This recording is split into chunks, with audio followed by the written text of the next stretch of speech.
Since being elected a year and a half ago, I have been working towards a more affordable, caring, and safer city where everyone belongs.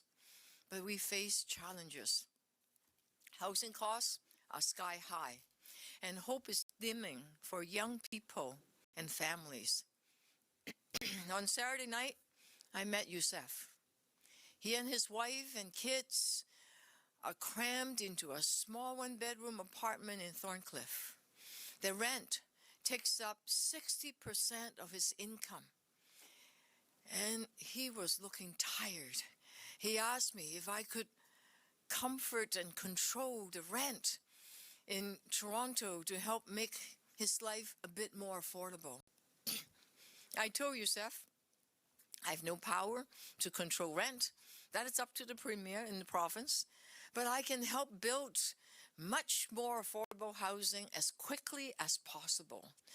And for the first time in generations, Toronto is back in the housing business. I told him we're building more homes faster, that we have sped up housing approvals by 80%. And we are lowering the costs to build by waiving development charges and taxes for 7,000 rental homes, of which more than 20% are affordable and based on people's income. At that point, we looked at each other and said, you know what, it takes 2 to 3 years to build these homes. While we move quickly on affordable housing, we also need actions that help people today. We need to make change happen for people today. So answering Youssef's call is at the heart of the 2025 budget. This proposed budget will mean change in Torontonians' lives today. Change means libraries open 7 days a week. Transit fares frozen while TTC service increases. Thousands more kids fed meals at schools and summer camps. Pools open sooner and longer. Renovictions prevented by taking housing off the market and more support for tenants. Traffic agents to keep Toronto moving. Emergency responders arriving sooner when you need them most. The 2025 budget continues the funds to purchase buildings now, preventing renovictions and turning them into affordable homes forever, many of them managed and co-owned by the residents. We are investing more in shelters, the rent bank, and make sure tenants have support so people are housed and inside off the coast streets. We're deploying more inspectors to make sure apartment repairs are done quickly and properly and help prevent cruel and illegal renovictions. And this budget will provide, as a pilot project, 500 air conditioners for low-income renters to manage the hottest days of summer. To further make Youssef's life more affordable, his kids will get good food in schools. 1 in 3 food bank user is a kid. You can't learn when you're hungry. Starting already this month, an additional 8,000 kids at 21 schools will now get mid-morning food so they can focus on learning, not the next meal. And there's more in this budget to expand the school food program to feed thousands more in September. Good food for kids means less bullying, increased attendance, and better academic performances. Starting this summer, healthy food will be provided in Camp TO. 31,000 children will enjoy the best of the summer with healthy food. Wow. And it will be a good summer. Pools, splashing pads, wading pools will have extended hours of operation. And libraries will be open 7 days a week with longer hours. With more youth hubs Free programs like video recording and editing provide a safe space to learn and to create. For families like Youssef, childcare fees will be reduced again this year. We're taking more steps to make Toronto safer.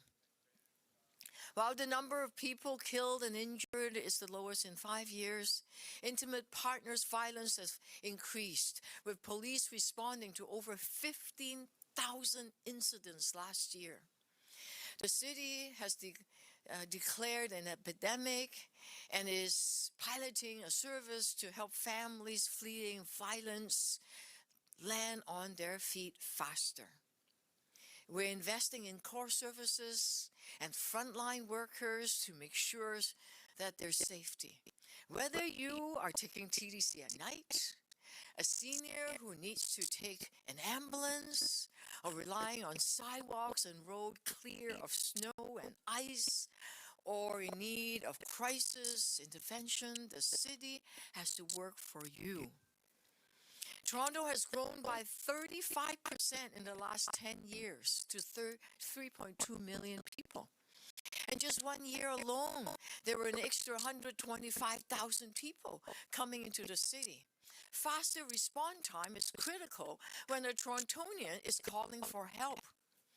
We are hiring 276 more paramedics, firefighters, police officers, and community crisis workers, so help is there when you need it most.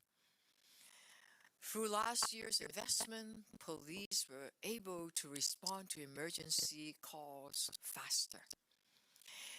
Now, youth gun violence is also on the rise. The budget increased investment in the city's youth violence prevention programs because young people should believe they can have a future in the city and be joining sports teams, not gangs. Because of COVID, less people were volunteering and involved in their neighborhoods. Together, we must foster a deeper and better sense of belonging. The Toronto Arts Council and business improvement areas are getting more support to pass on to artists, cultural workers, and organizers of festivals.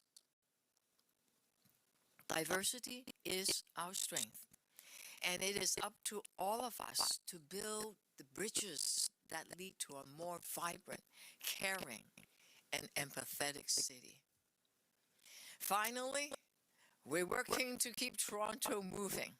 Waiting 20 minutes for a bus or streetcar, experiencing the subway slow zones, or being packed like sardines or shuttle buses when the subways go down isn't acceptable.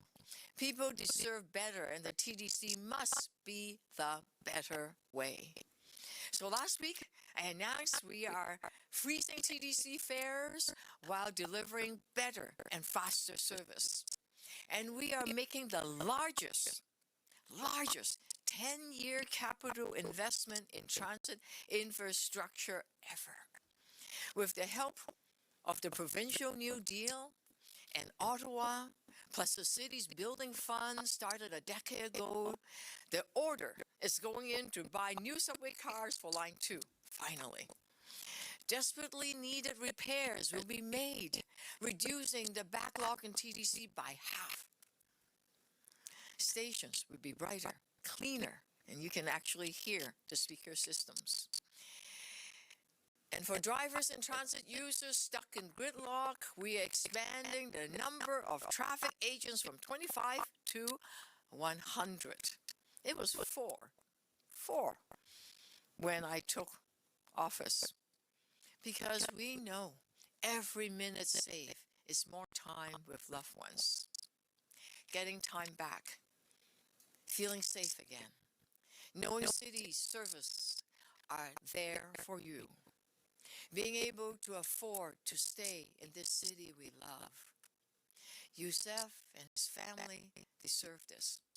All Torontonians deserve this. With this, I want to invite Budget Chief Shelley Carroll to discuss in detail the proposed 2025 budget. Thank you.